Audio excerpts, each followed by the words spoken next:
Hi everyone, my name is Lian. I was part of the pangolin cohort of the Biomimicry Practitioners program in 2025. My design challenge focused on making the life cycle of the cycling bib shorts and then in particular the chamois pad within that more life friendly. Chamois pad is the padding in the cycling shorts. It's made of several layers to keep you comfortable when you're riding. It has a lot of functionalities. It protects you from impact. It needs to be breathable. It wicks moisture. It's quite a technical product, and it's also quite hard to recycle. My goal was to look at what could have the biggest impact within that life cycle, but as a non negotiable parameter, I wanted the solution to be truly life friendly, which means completely biodegradable and benign. So my focus narrowed to three areas of interest: find life friendly alternatives for the layers, or one of the layers at least in the product, look at life friendly solutions for processes, which could be the dyeing or the thermal molding.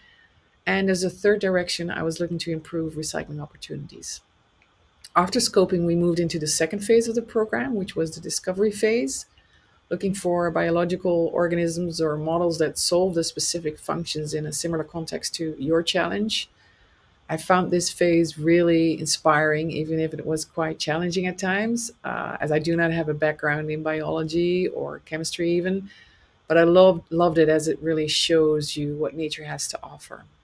Um, so, in this case, how does nature manage compression or breathability or moisture wicking? I ended up with two biological models for their amazing abilities to combine flexibility, shape memory, breathability, regulate moisture, even being extremely lightweight and having antibacterial properties. The first one is sheep wool. I think a lot of people will recognize those functionalities within the material, for instance, a jersey, etc. But it was really great to dive into the why. Why does it have elasticity? Or why does it have shape memory?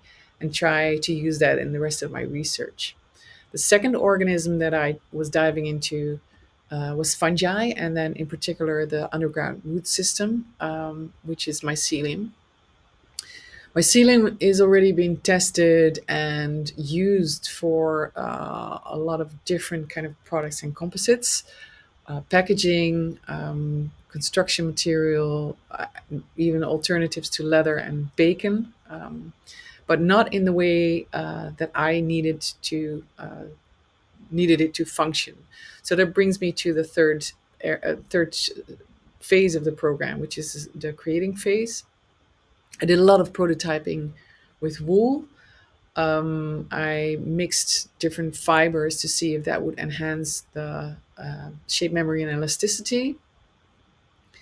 For mycelium prototypes, I tried enhancing the shape memory and flexibility by making the substrate more keratin rich, for instance, by adding sheep wool to it. I got to present the results of these prototyping tests to the company that I involved in my research, which was quite great to see that it opened up a lot of thinking and it really has some potential to um, move forward in more research. And I would like to close this little presentation by saying I really enjoyed the program, even if it was challenging at times. But I definitely would recommend it if to anyone who thinks that biomimicry can add to their work or their personal life. If you would like to hear a bit more about my research or experiences, feel free to be in touch. I'd love to chat. Thank you.